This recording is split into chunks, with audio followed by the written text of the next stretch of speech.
बांग्लादेश की राजनीति में ऐसा धमाका हुआ है जिसकी किसी ने कल्पना नहीं की थी। एक पूर्व प्रधानमंत्री, मौत की सजा, कोर्टरूम में तालियां, सड़कों पर सन्नाटा और पूरा देश सवालों से भरा हुआ। क्या यह न्याय है या राजनीति का सबसे खतरनाक खेल? आज जानिए सच में बांग्लादेश में हो क्या रहा है।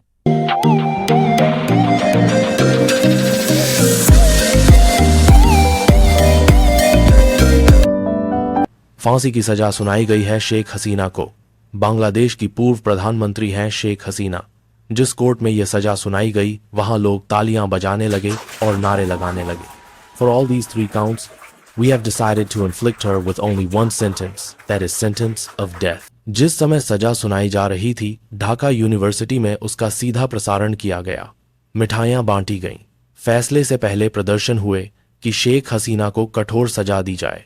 कई घंटे की सुनवाई चली और फैसला बांग्लादेश टीवी पर दिखाया गया। हसीना पर आरोप थे कि उन्होंने छात्र आंदोलन के दौरान फायरिंग, अपहरण, हत्या और दमन का आदेश दिया। सैकड़ों लोगों को गायब करने का आरोप भी था। कई गवाहों ने बयान दिए। ऑडियो वीडियो सबूत पेश किए गए जिनमें वे शूट टू किल कहते सुनी और दिखाई गईं। हसीना का कहना है कि यह फैसला गलत तरीके से गठित अदालत का है और मौजूदा सरकार के पास कोई जनादेश नहीं है। अंतरिम सरकार उन्हें और उनकी पार्टी अवामी लीग को खत्म करने की कोशिश कर रही है। अवामी लीग का कहना है कि अगस्त 2024 से पहले बांग्लादेश तरक्की कर रहा था, लेकिन अंतरिम सरकार और उसके समर्थक देश को पीछे ले जा रहे हैं। वे दावा करते हैं कि अब देश को उन ताकतों ने संभाल लिया है जिन्होंने 1971 में बांग्लादेश का विरोध किया था। मोहम्मद यूनुस के सत्ता में आने के बाद भारत बांग्लादेश के रिश्ते खराब हुए हैं और फैसले के बाद और बिगड़ेंगे। बांग्लादेश में भारत के खिलाफ नाराजगी बढ़ गई है। बांग्लादेश सरकार ने कहा है कि शेख हसीना को वापस बांग्लादेश भेजना होगा।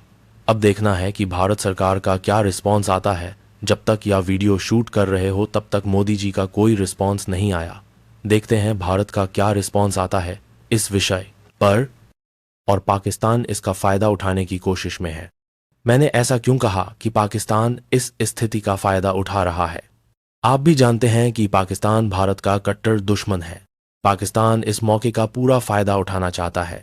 आपने न्यूज़ आर्टिकल्स में भी देखा होगा कि पाकिस्तान के आसिम मुनीर बांग्लादेश गए थे और सैन्य अभ्यास कर रहे थे।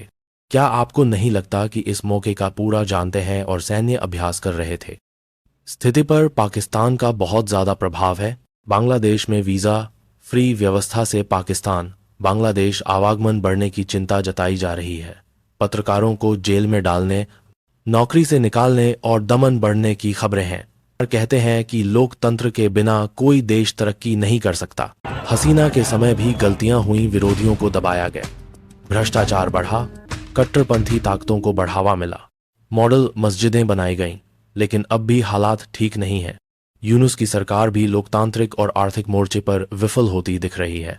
कि बांग्लादेश के लोग और युवा सोचें कि यह बदलाव सही है या नहीं। कट्टरपंथ की राह किसी के लिए अच्छी नहीं। दोनों देशों भारत और बांग्लादेश को अपने रिश्तों और भविष्य पर गंभीरता से विचार करना चाहिए। वीडियो में बताया गया है कि बांग्लादेश की पूर्व प्रधानमंत्री शेख हसीना को इंटरनेशनल क्राइम्स ट्रिब्यूनल ने मौत की सजा सुनाई है। यह वही अदालत है जिसे कभी हसीना की सरकार ने बनाया था। छात्र आंदोलन के दौरान फायरिंग, अपहरण, दमन और हत्या जैसे गंभीर आरोपों के आधार पर यह फैसला दिया गया है।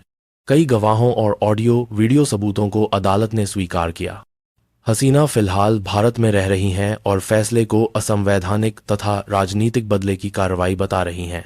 बांग्लादेश की अंतरिम सरकार पर आरोप है कि वह आवामी लीग को खत्म करना चाहती है और देश का लोकतांत्रिक ढांचा कमजोर कर रही है। फैसले के बाद भारत बांग्लादेश संबंधों में तनाव बढ़ गया है और बांग्लादेश में भारत के खिलाफ नाराजगी भी देखी जा रही है।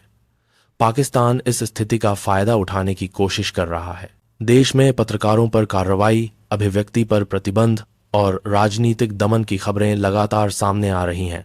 वीडियो में यह चिंता भी जताई गई है कि लोकतंत्र और विकास दोनों खतरे में पड़ते दिख रहे हैं और बांग्लादेश अपनी तरक्की की राह से भटकता जा रहा है।